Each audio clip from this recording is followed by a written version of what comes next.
ஏன் ஒரு cook with கோமாளி இல்ல நாங்க டாப் குக் டூப் குக்ல பார்க்க முடியல, வருத்தமா இருந்துச்சு சத்தியமா.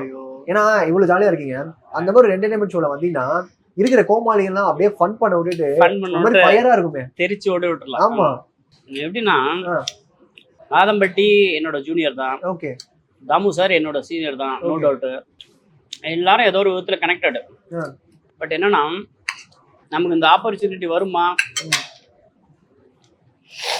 நமக்கு இந்த ஆப்பர்ச்சுனிட்டி வரக்கூடாதாங்கிறது முடிவு எடுக்கிறது நான் இல்லை, கடவுள். ஓகே, நான் எனக்கு வினோதுக்கு என்ன தெரியுமோ அதை செய்கிறேன். நான் எந்த விஷயத்தில் ஹானஸ்டாக இருக்குமோ நான் இருக்கேன். எனக்கு நிறைய மீடியா நண்பர்கள் இருக்காங்க, நிறைய ஆர்டிஸ்ட்டு, விஜய் டிவியில் டீம் இருக்காங்க, ஜி தமிழில் எல்லா இடத்துலையும் இருக்காங்க, ஃப்ரெண்ட்ஸ் இருக்காங்க.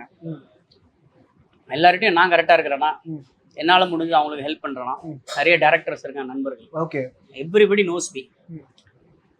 எனக்கான ஒரு தருணம், எனக்கான ஒரு வாய்ப்பு வரும்போது நான் வருவேன்.